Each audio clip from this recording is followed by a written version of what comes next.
si rien ne change? Il faudrait 33 ans pour atteindre la parité dans les instances de décision. Il est temps d'aller plus vite. Accélérons le mouvement. Assise de la parité, le 28 juin 2022. Inscrivez-vous sur assise-parité.com.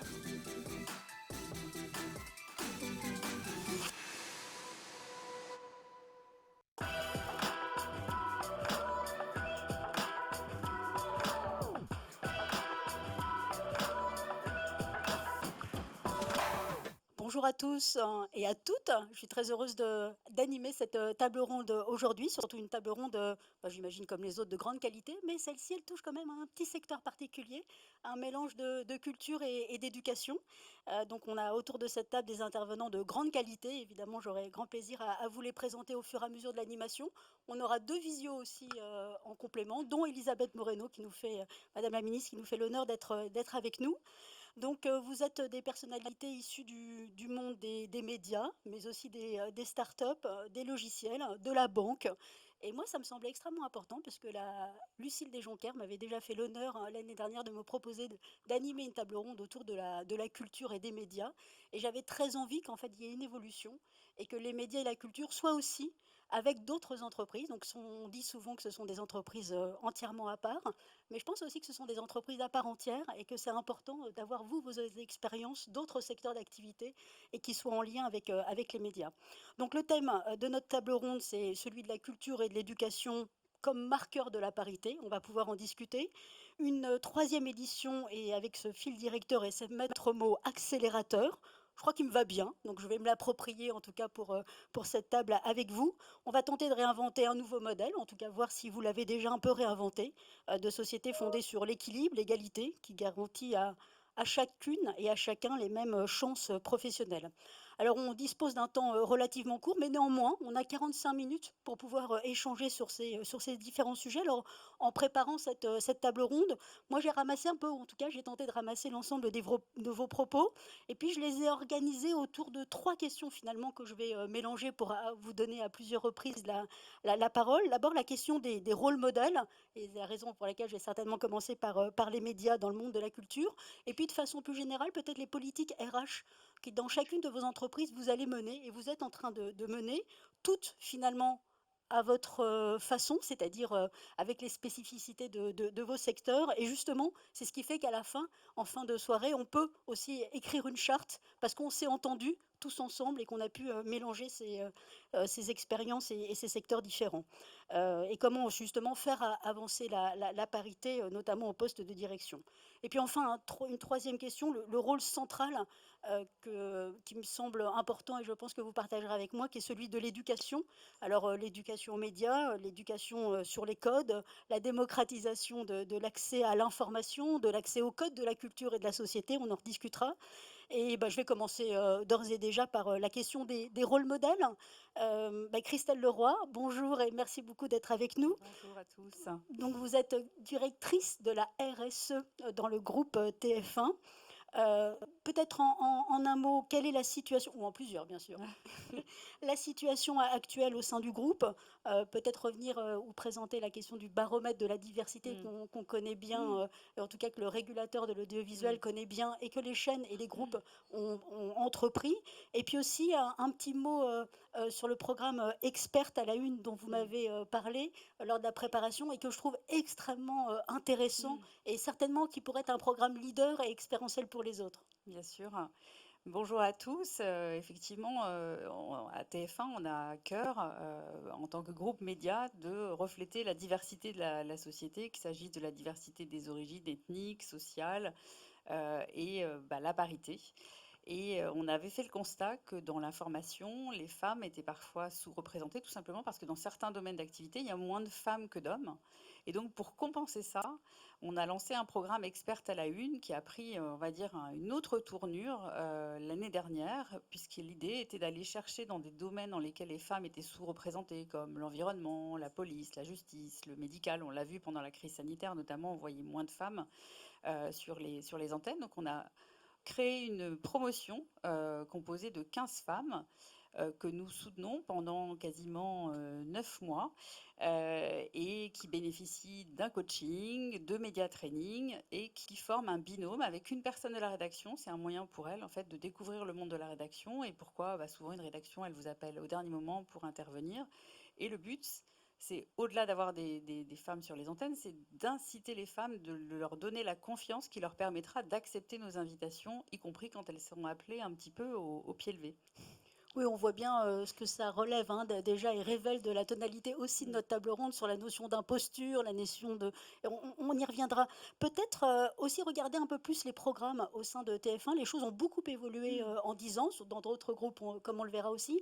Mais pour le groupe TF1, en matière de fiction, en matière de JT, vous ne faites pas que vous concentrez finalement sur Sur le les JT. expertes. Oui. Non, effectivement. Donc, on a 2 incarnantes, hein, Anne-Claire Coudray et Marie-Sophie Lacaro, ainsi que de nombreuses incarnantes sur LCI.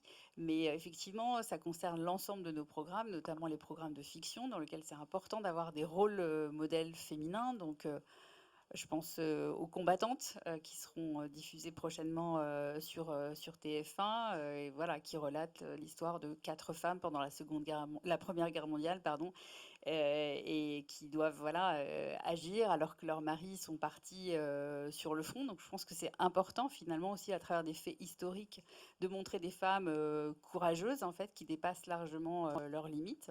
Et puis il y a également le sport féminin. Et à TF1, on décide de traiter le sport féminin comme le sport masculin, donc avec les mêmes équipes de commentateurs et évidemment des expertises féminines sur les terrains. Mais voilà, c'est pas quelque chose de déclassé. Et on avait vu quand on avait diffusé la Coupe du Monde de foot que ça avait eu une influence sur le nombre de jeunes filles licenciées en football féminin. Donc on est très fiers de ça. On estime d'ailleurs que depuis que les chaînes de télévision se sont emparées de la retransmission du sport féminin à la télévision, et en l'occurrence du football, qu'en 10 ans, on a augmenté de 90% de licenciés EES dans les fédérations. Et ça, c'est vraiment grâce aux chaînes. Mm. Voilà, bon, eh bien merci, merci à vous. Je me tourne vers Cécile Mégy, bonjour et merci beaucoup d'être à nos côtés. Bonjour, bonjour à toutes et à tous. Donc vous êtes directrice de la chaîne RFI du groupe France Média Monde. Alors je sais que votre président, très engagé, on a vu une Très petite engagée. Marie-Christine Elle Saragosse. apparaît en boucle, Marie-Christine Saragosse, PDG de France Média Monde. Tout à fait, donc on a vu une petite vidéo qui précédait notre table ronde. Elle-même, me semble-t-il, et vous, avec toutes vos équipes, une véritable politique éditoriale de la chaîne avec vous comptez, vous requalifiez, alors dites-nous tout. Alors oui, on est assez militants et militantes, mais des militants aussi, il y en a, il faut bien le dire. Oui, complètement. Pour nous, c'est un des marqueurs de nos chaînes. Alors, ce qui fait notre identité, nous sommes un média de service public à l'international. Donc c'est RFI, France 24, RFI en français et en 16 langues, France 24 en 4 langues, Monte Carlo Doualiya qui est une chaîne française de langue arabe.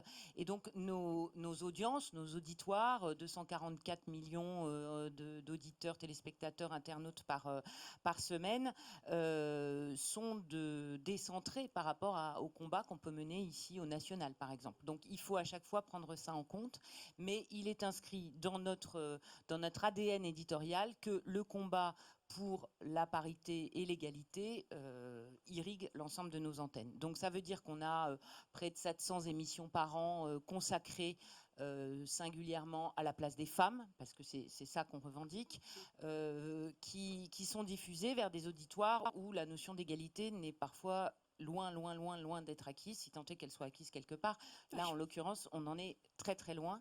Et donc, on a une vision éditoriale de ce sujet-là qui se doit aussi d'être à hauteur de notre auditoire, et donc pas donneur de leçons dans le sens vous devriez faire ci ou vous devez faire ça, mais d'expliquer, de trouver des biais par lesquels la question de la place des femmes est de toute façon incontestable, c'est-à-dire par le biais de la santé, par exemple, la santé maternelle et infantile, par le biais de l'éducation, et là encore sur nos antennes en donnant effectivement des rôles modèles. Alors le sport en fait partie aussi, parce qu'on a un auditoire très friand de sport et qui suit la Coupe d'Afrique des Nations du début à la fin des phases de poule jusqu'à la finale, mais montrer la CAN féminine, c'est aussi faire œuvre pour avancer dans ce sens de l'égalité. En interne et sur nos antennes, nous comptons effectivement, et depuis déjà plusieurs années. En 6 ans, on a progressé pour les expertes, par exemple, de 6%, ce qui n'est pas sans action, parce que derrière ça, ça veut dire effectivement exactement ce que vous disiez,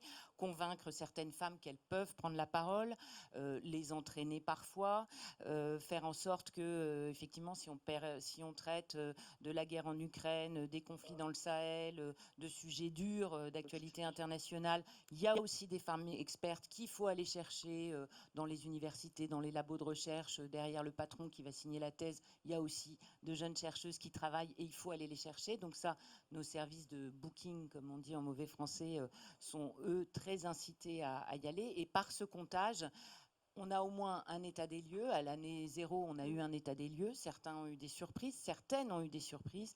Une anecdote, la consoeur qui tenait l'émission Priorité Santé, qui est une des émissions emblématiques de l'antenne de RFI, était persuadée qu'en traitant de la santé des femmes, il n'y avait aucun doute, les femmes étaient largement représentées dans son émission. Et elle est tombée des nues en voyant que le pourcentage était quand même largement inférieur à la moyenne et qu'il y avait une marge de progression considérable. Oui. Et ça, c'est vraiment une prise en compte qui fait qu'on progresse et on a progressé. Christelle Leroy, je reviens vers vous sur l'équipe de médias. Est-ce que justement ce baromètre, alors peut-être tout le monde n'est pas au courant, le Conseil supérieur de l'audiovisuel, avec la loi de Najat Vallaud-Belkacem en 2014, avait mis en place en fait cette loi pour une meilleure représentation, à défaut d'atteindre la parité, mais en tout cas par échelle, en fait, une meilleure représentation des femmes sur les écrans, mais aussi derrière les écrans, mais on en reparlera. Ce baromètre-là donc a incité les chaînes de télévision et dès lors d'inscription dans les conventions, mais en même temps donc du coup le CSA, donc non pas le gendarme, maintenant que j'en suis sortie, je n'ai pas vu utiliser ce terme-là, mais néanmoins le régulateur de l'audiovisuel a mis en place ce baromètre-là. Est-ce que il vous semble qu'il vous apparaît utile, en tout cas les chiffres, cette objectivation en fait? Moi je reviens parce qu'on parle souvent de la politique de quotas, on n'est pas tous très enclins ou enclines avec cette politique, mais pourtant on s'aperçoit que cette objectivation est nécessaire par les chiffres. Est-ce que pour vous aussi au groupe TF1 ça a été nécessaire? Oui, tout à fait. Et voilà, aujourd'hui, on compte ça mensuellement pour vraiment pouvoir le piloter en fait. C'est important, on ne pilote bien que ce qu'on mesure. Donc, et voilà, c'est important d'y apporter aussi de la subtilité. C'est-à-dire qu'il ne suffit pas de compter le nombre de femmes présentes sur les antennes. Et dans quel rôle elles sont, Mais exactement, Bien sûr. parce qu'en fait, on se rendait compte, là je parle d'il y a quelques années, que des femmes pouvaient apparaître en tant que témoins, victimes ou femmes de mères d'eux, etc. Donc, d'où l'idée de vouloir vraiment valoriser l'expertise féminine et d'aller les chercher pour leur domaine d'expertise. Oui. Alors, on va basculer et je salue Corinne Léger-Licoine. Bonjour et bienvenue à vous. Donc, vous êtes directrice du COMEX de la BRED. Alors, directrice des opérations. Des opérations. Au Moi, je sein vous vois du tout en COMEX. haut. Moi, Oui, c'est gentil, mais pas encore. Mais ça viendra. Ça viendra. Mais peut-être que ça peut participer à ça. On va tout faire pour. En tout cas, je dois dire que c'est une vraie rencontre. Je suis très heureuse d'avoir pu échanger en préparant cette table ronde. Peut-être revenir sur votre expérience. 30 ans au sein de la banque et des réseaux bancaires. Oui. Comment nous dire, moi ça m'a beaucoup interpellée sur l'évolution en fait, parce que ça aussi, c'est important que ça soit un marqueur. Nous, on va accélérer, mais on va cranter aussi. Donc on crante, on accélère, on crante et on accélère. Alors qu'est-ce qu'on a cranté dans le monde bancaire et comment on accélère derrière? Alors déjà, ce qui est important de savoir, c'est que dans le monde bancaire, on a beaucoup de femmes, par définition, métier de service, donc beaucoup de femmes. Moi, par exemple, dans ma direction, 2/3 des collaborateurs sont des femmes. Pour autant, moi, je me rappelle qu'au début de ma carrière, alors j'entendais tout à l'heure, ça m'a fait beaucoup rire, quand on disait, au début de ma carrière, quand je suis rentrée, on était une promotion de jeunes cadres, 3 femmes, 2 hommes, et les 2 hommes, déjà au démarrage, avaient pris 10% de salaire de plus que nous, Bien vu. à diplôme équivalent, simplement parce que c'était des hommes. Et quand on a posé la question, on nous a dit, ce sont des jeunes hommes, enfin, où est le problème, quoi? Donc ça, c'était quelque chose qui existait et qui était ancré dans les habitudes communes de toutes les entreprises, pas que dans le milieu bancaire, mais c'est vrai que c'était frappant dans le milieu bancaire. Moi, j'ai démarré en fait en salle des marchés. Je raconte souvent, j'étais une des seules jeunes femmes de la salle des marchés. Après, j'ai pris en fait des responsabilités du côté des supports, parce que ça, c'était mieux toléré que du côté de la salle des marchés. Et en fait, je me rappelle très bien avoir traversé une salle des marchés et m'être fait siffler à 23 ans parce qu'il n'y avait que des hommes. Il devait y avoir 2 femmes qui étaient là et qui étaient plutôt des appuis traders que les traders elles-mêmes. Alors évidemment, les choses ont beaucoup changé Oui. et notamment pourquoi? Parce que, je pense qu'il y a une vraie prise de conscience du fait que si on trouvait beaucoup de femmes, dans les postes, je dirais les moins, gradés, les moins élevés, et notamment dans les réseaux commerciaux, on trouvait beaucoup de femmes en fait sur des postes d'adjoints. Oui. En fait, dès qu'il fallait passer à un poste vraiment de manager, je dirais complet, donc on connaissait beaucoup à l'époque les agences, les directeurs d'agence qui étaient souvent affublés d'un sous-directeur d'agence. On avait beaucoup de femmes sous-directeurs d'agence, on avait très peu de femmes directeurs d'agence. Quand on passait au cran du dessus, qui C'est était cette souvent échelle-là. voilà, Oui. la succursale, là en fait on avait quasiment plus de femmes et quand on passait au régional, alors là c'était sûr, il n'y en avait plus du tout. Donc tous les réseaux bancaires se sont posé la question, tous les réseaux bancaires ont travaillé dessus. À la BRED, très clairement, je pense que l'impulsion du directeur général Olivier Klein, lorsqu'il a fait sa transformation du réseau, a vraiment été de dire, on a un vivier de femmes, elles sont là. On ne peut pas dire que nous, on n'a pas de femmes, elles sont là.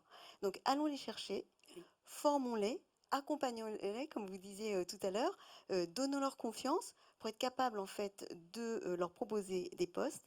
Et puis, sans imposer de quotas, imposons-nous quand même, quand on fait une shortlist, d'avoir au moins une femme dans la shortlist. Oui. Voilà, Alors on reviendra sur ce point de formation, d'éducation, mais cet élément-là est essentiel, c'est-à-dire que chacun prenne conscience, complètement, même lorsqu'on a une femme, on doit prendre conscience complètement. c'est terrible de dire je dois faire l'effort, hein. Oui, oui. Ça devrait pas être un effort, Ça ne devrait pas être un mais effort, on doit assumer qu'on mais utilise. Oui, ouais, tout à fait. Et même moi qui ai plus de 30 ans d'expérience dans la banque, je vous le disais, hein, ça m'arrive encore de me surprendre à me dire, mais enfin, t'as pas regardé s'il y avait une femme là dans les parages, voilà. Donc c'est ça vraiment exige. s'obliger à Oui. le faire parce que dans notre éducation des années 70, finalement, c'était pas le cas.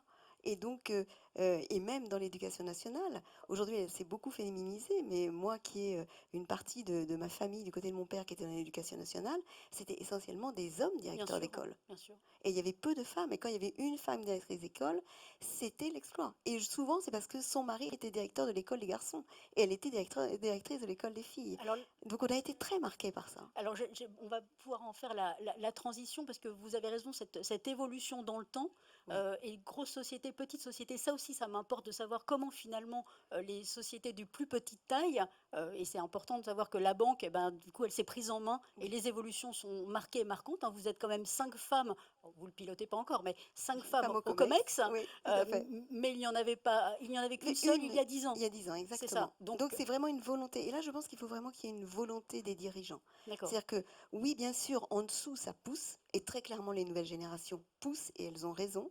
Mais s'il n'y a pas de volonté des dirigeants de mettre cela en place, en fait, ça ne fonctionne pas. Alors, on va se tourner vers une petite pousse. Tristan Verdier, et non pas Thierry. Donc, vous êtes créateur de la start-up Event Maker, qui vient d'être achetée par une plus grosse société. Ça, c'est intéressant aussi. InfoPro Digital. Bah, je vous laisse vous présenter votre start-up et voir comment, justement, en si peu de temps, les choses ont beaucoup évolué. Oui, tout à fait. Bonjour à tous et à toutes. Donc, je suis en effet le fondateur d'Event Maker. C'est une société que j'ai créée quand j'étais étudiant à l'ESSEC en 2009 et que je viens de revendre au groupe InfoPro Digital. Et ce que je vous expliquais, c'est que à un moment donné, en 2011-2012, on était 13 personnes dans la société et c'était que des hommes. Donc, on est parti d'assez loin dans la féminisation. Aujourd'hui, on a plus de femmes que d'hommes dans les équipes. Mais je pense que le monde a complètement changé dans l'univers des startups depuis 10 ans. Déjà, la première chose, c'est qu'en fait, aujourd'hui, c'est devenu beaucoup plus mainstream de travailler dans une start-up. Là où il y a 10 ans, c'était vraiment considéré comme un risque et il y avait une barrière à l'entrée que beaucoup de femmes se mettaient et que beaucoup de startups mettaient aussi hein, sur le recrutement. Je pense à ce moment-là. Aujourd'hui, ça vraiment, il y a eu une évolution culturelle qui a fait rentrer la culture de l'entrepreneuriat et la culture du risque dans la société, qui a fait qu'on a accédé à des nouveaux profils aussi bien féminins que masculins d'ailleurs, parce qu'il y a un certain nombre de profils masculins qui ont osé aller en start-up aussi, alors qu'avant c'était pas le cas, c'était pas le cas non plus. Et donc on a rejoint le groupe InfoPro Digital en décembre dernier, où là en fait les sujets de la parité sont vraiment tenus très sérieusement. Il y a 4 femmes dans le comité de direction. Un suivi de légal Sur 7 personnes, donc vous êtes vraiment... voilà, et il y a un suivi vraiment très marqué de l'égalité salariale de la même façon. C'est d'ailleurs c'était drôle, hein, c'était une des premières choses qui avait été vérifiée par la DRH quand ils ont racheté EventMaker, c'était de savoir si à poste égal les femmes étaient aussi bien payées que les hommes. Heureusement c'était le cas, sinon on aurait passé un sale quart d'heure. Et donc on arrive dans un groupe qui a réussi à se féminiser et à féminiser des postes de direction. Nous, on n'est pas encore des très bons élèves, dans le sens où notre comité de direction chez EventMaker est encore constitué que d'hommes, mais c'est aussi issu de cette situation du passé, puisqu'en fait, on a que des personnes qui sont là depuis 8 à 10 ans et que finalement, les personnes sont en poste et c'est difficile d'ouvrir des postes nécessaires. Enfin, c'est pas forcément facile de pouvoir ouvrir des postes comme ça. Quand la croissance le permet, c'est qu'on le fait, mais voilà. Mais en revanche, on cherche et on cherche à identifier la prochaine personne qui entrera. On va vous aider. Voilà, exactement. On va Donc, trouver. on a globalement des super profils. Vous allez sortir d'ici avec un méga profil, c'est certain. Voilà. C'est certain. Non, c'est une expérience vraiment intéressante. Ce qui, moi, m'apparaît vraiment intéressant en comparant finalement, c'est-à-dire 30 ans d'expérience et puis vous disiez 10 ans. On a préparé, effectivement, vous m'aviez dit, mais finalement, je le vis comme un handicap. Vous avez utilisé ce terme de ne pas avoir des femmes au sein de votre comité. Oui, alors je le vis comme un handicap aujourd'hui parce qu'en fait, nos clients sont 50-50, hein, donc la société est 50-50, nos clients sont 50-50, quelquefois un petit peu plus féminisés d'ailleurs que Tout à fait. dans les métiers de la communication et de l'événementiel. Et donc en fait aujourd'hui, on se prive d'une partie de la vision en étant comme ça, et c'est vraiment comme ça qu'on le vit. Nous Voilà. avons Elisabeth Moreno, Madame la Ministre. J'imagine que sur ce 50-50, c'est pas vrai, nous sommes même 52. Vous avez très envie de réagir. Ah ouais, non, mais Je vous on sens va pas d'ici pinailler. bouillir. Vous savez, quand on en arrivera à ce genre de considération, on aura fait énormément de progrès. Mais moi, je veux déjà commencer par saluer les grandes et les petites, et la petite start-up que j'ai entendue, parce que Angelo fait. n'a pas encore parlé, mais il y a deux choses que je voudrais dire. La première, c'est que j'ai eu la chance de travailler aussi bien avec Gilles Pélisson qu'avec Marie-Christine Saragosse, et je veux saluer leur volontarisme sincère, parce que je peux vous dire que j'ai rencontré beaucoup de gens qui, la main sur le cœur, me disaient que elles étaient prêtes à travailler sur ces questions, mais qui, bizarrement, pour une raison qui m'échappe, n'ont pas réussi à progresser autant qu'elles l'ambitionnaient. Et je pense que ce sujet ne concerne pas que les grandes entreprises comme la Bred ou TF1 ou France Télévisions. Je pense que toutes les entreprises, quelle que soit leur taille, c'est une question de volonté, c'est une question de décision du CEO, parce que ce sont des questions qui doivent partir du haut. Si Marie-Christine Saragosse décide d'avoir 100 sur 100 à l'index égalité professionnelle, ça veut dire qu'elle embarque toute son équipe de management et qu'elle parvient à y faire. J'ai entendu parfois des entreprises me dire mais non, mais nous on est trop petits pour nous intéresser à ces questions-là. Oui, pardon, mais les questions de recrutement, elles concernent tout le monde, que vous soyez une petite ou une très grande entreprise. Et je crois que la question de la parité aujourd'hui, c'est une question de compétitivité. Au-delà, vous m'entendez? Allez-y, oui, oui, on vous entend. D'accord. Au-delà de l'aspect performance, au-delà de l'aspect éthique, il y a aussi une question de nécessité. Les entreprises ont énormément de mal à recruter aujourd'hui. Et comme vous le disiez tout à l'heure, si elles laissent de côté 52% de la population, et quand je parle de 52% de la population, on ne parle que des femmes. Moi, je ne peux pas ne pas mentionner les autres formes de diversité, que ce soit le handicap, que ce soit l'origine sociale, que ce soit la couleur de peau, l'origine culturelle. Aujourd'hui, on a une manière de recruter dans notre pays qui est assez exclusive.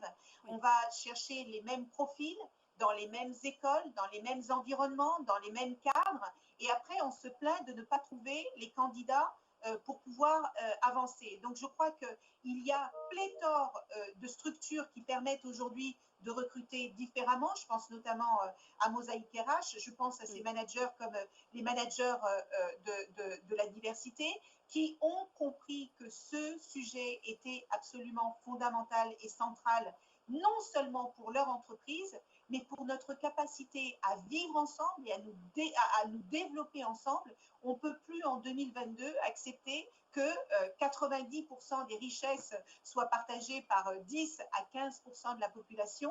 Ça crée des tensions extrêmement importantes. Quand on pose la question à notre jeunesse aujourd'hui de savoir quels sont les 2 sujets qui la préoccupent le plus, ils nous parlent de l'environnement et des inégalités, parce qu'ils ont une conscience exacerbée de la nécessité de travailler sur ces sujets, y compris quand eux-mêmes ne sont pas concernés. Donc ça veut dire que les personnes de notre génération, vous les mentionniez tout à l'heure, nous avons loupé quelque chose. Moi, j'ai une grande confiance dans la jeune génération et pardon, je n'ai pas retenu le nom de la personne qui a parlé de sa start-up, qui n'est plus la sienne puisqu'elle vient d'être revendue, mais Tristan Verdier.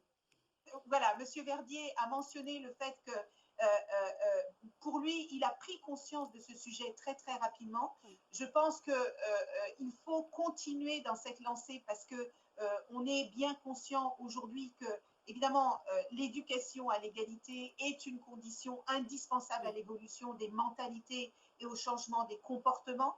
On a conscience que les lois ne suffisent plus. Il y a pléthore de lois qui ont été votées ces 50 dernières années.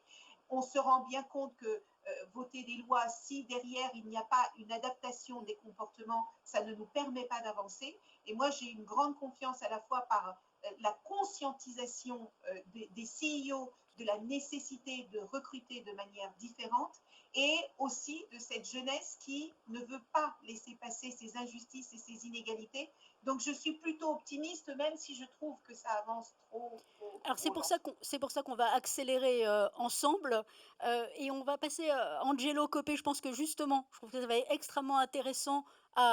Je vous vois enfin parce que nous échangeons par téléphone, mais je vous avais pas vu. Ravi de vous voir pour de vrai, presque, quasiment. Merci beaucoup d'être là. Je pense que vous ferez une très bonne transition avec Madame la Ministre et je suis certaine que ces propos vont résonner en vous lors de notre échange. Je vous rappelais souvent en disant, mais vous savez, c'est les assises de la parité. Oui, mais il y a une question de diversité. Et en fait, j'ai adoré. Donc, allez-y, partagez avec nous à la fois ce que Elisabeth Moreno vient de dire et puis certainement vous. Pardon, je me permets de vous présenter, je ne l'ai pas fait. Vous êtes donc directeur général de la société Live Nation. C'est juste un organisateur d'événements, de spectacles. C'est juste 45 000 concerts par an, vous m'avez dit. Hein. C'est tout petit en fait. Oui, 45 000 concerts par an, c'est un concert tous les 13 minutes. Et ce qui est assez incroyable, c'est, vous l'avez dit au début, c'est une société américaine qui a mis un enfant de la diversité à sa tête, 14 milliards d'euros de chiffre d'affaires. Si ce n'était pas les Américains, ça n'aurait pas été le cas. Et je pense que tout le débat, il est là. Et tout ce qu'on a dit depuis le début, c'est extrêmement important. Mais moi, je vois chez nous au quotidien, dans la société, il n'y a pas de discussion, il n'y a pas de sujet sur la parité et la diversité. C'est quelque chose qui est complètement naturel et qu'on ne calcule pas. Et je pense qu'aujourd'hui, il y a fondamentalement quelque chose à changer. Alors, est-ce que ça doit être au niveau des gouvernants? Est-ce que ça doit être au niveau de l'éducation? Parce qu'on nous fait croire qu'on est tous égaux jusqu'au lycée, jusqu'au collège. Et puis après, une fois qu'on a quitté le collège et le lycée, il y a une première barrière, qui est la barrière de l'argent.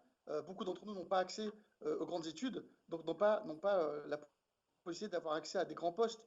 Et j'ai eu la chance d'être accueilli il y a quelques temps parmi les 100 plus grands patrons de France sur une question de diversité dans les grandes entreprises.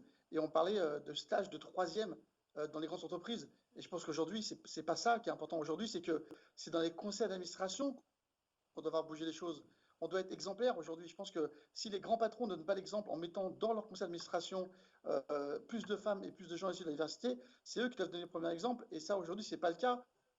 Et moi, je le vis au quotidien. Et je le vois, par exemple, Pierre, encore, on a assisté à un déjeuner de la filière culturelle et il n'y avait quasiment aucune personne issue de la diversité.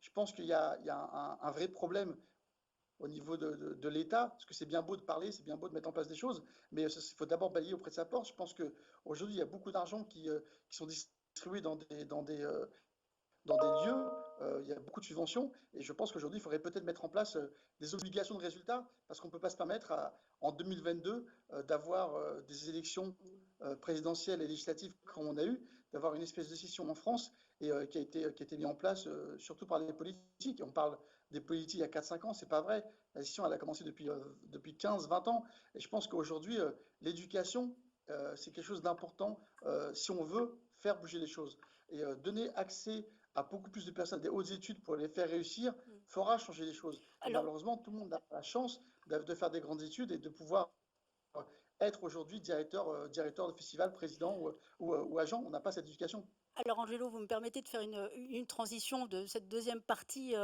sur la question de l'éducation et de me tourner vers Caroline Garnier. On ne vous a pas encore entendu, pardon, je vous donne la parole tout de suite. Donc vous êtes la directrice des ressources humaines de la société SAP.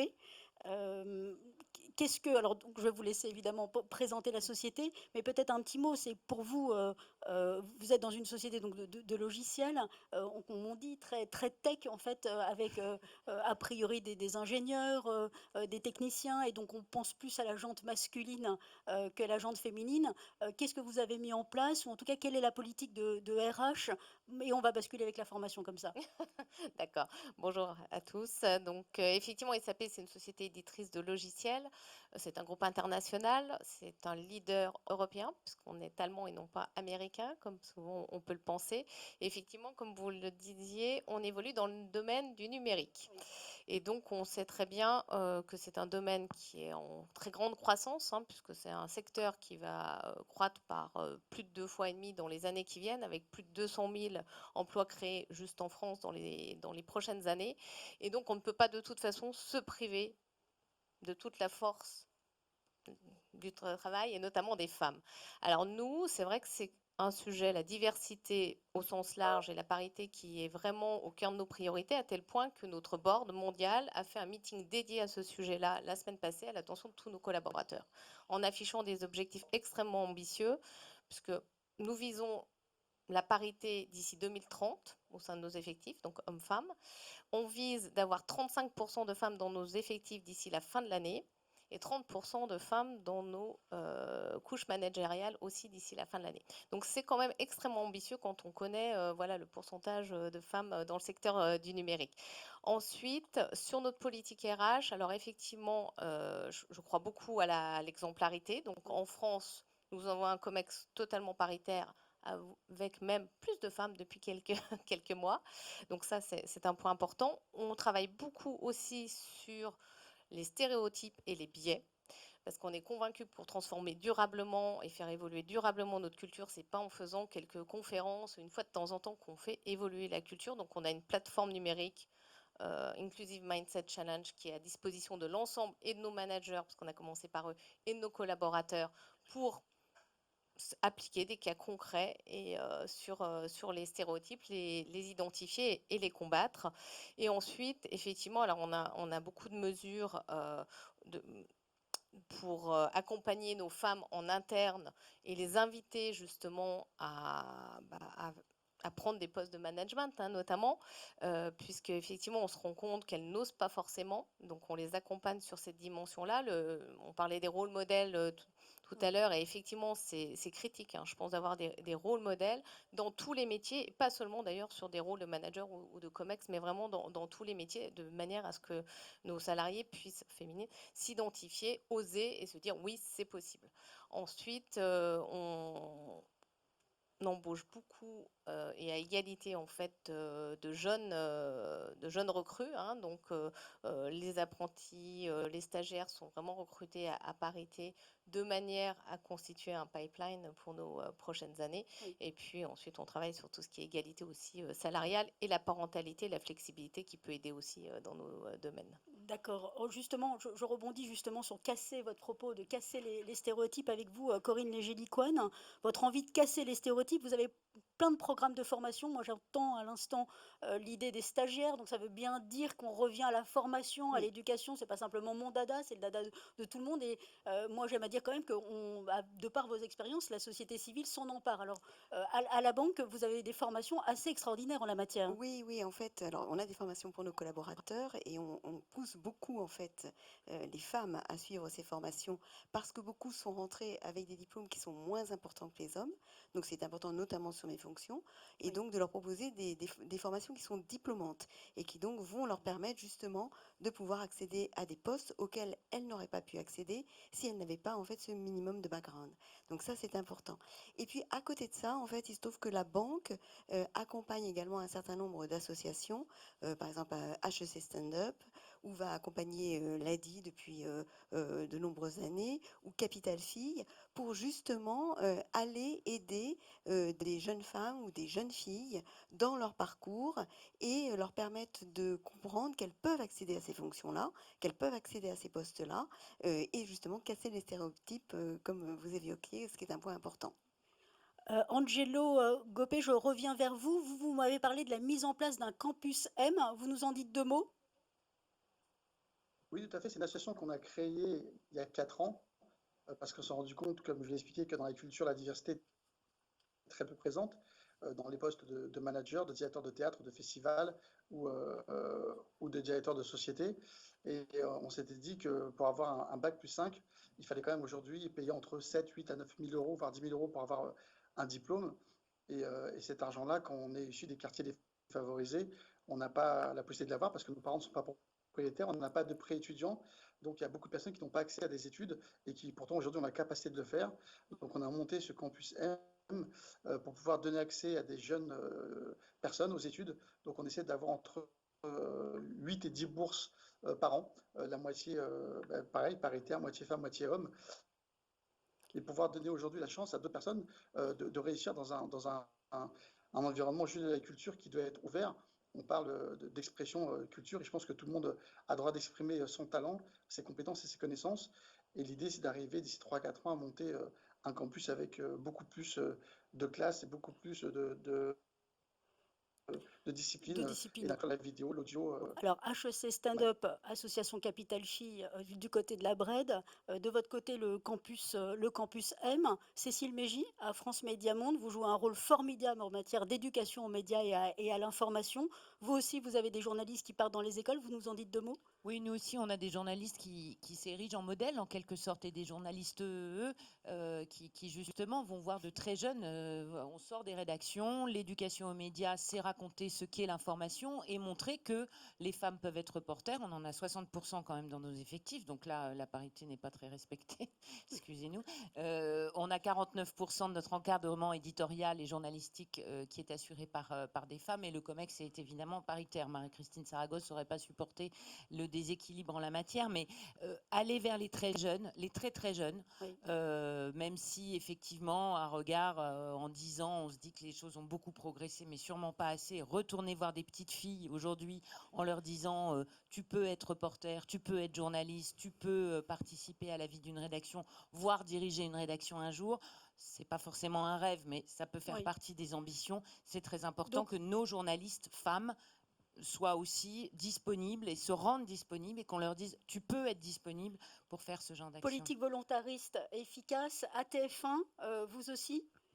Oui, en termes d'éducation aux médias, récemment, on a lancé les rencontres de l'information. Et dans le cadre de notre semaine de l'engagement qui a eu lieu il y a 3 semaines, en fait, nous avions organisé une séance avec des femmes reporters qui rentraient d'Ukraine et avec 3 classes, tout ça en partenariat avec le Clémy. Puis on avait permis à des collaborateurs et collaboratrices de TF1 d'y participer.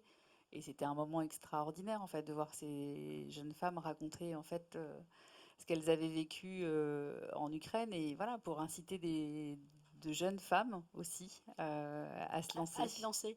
Caroline Garnier, un tout petit mot sur une formidable, dites-moi. L'Africa Code Week, je pense. Exactement. Oui, effectivement. Donc, SAP est partenaire depuis 7 ans maintenant aux côtés de l'UNESCO de l'Africa Code Week. Donc, je ne sais pas si vous connaissez, mais c'est effectivement un programme qui vise à former les jeunes dans des pays africains. Donc, on supporte 54 pays aux enjeux du numérique. Donc, on forme à la fois des jeunes, on forme à la fois des enseignants de manière à pouvoir dispenser dans les programmes scolaires aussi l'alphabétisation numérique.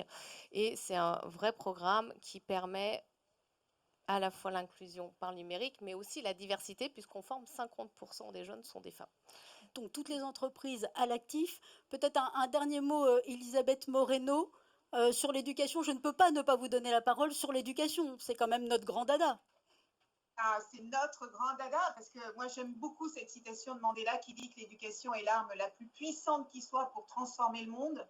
Le monde se transforme déjà tout seul et je pense que c'est notre responsabilité que de préparer notre jeunesse à pouvoir l'embrasser correctement.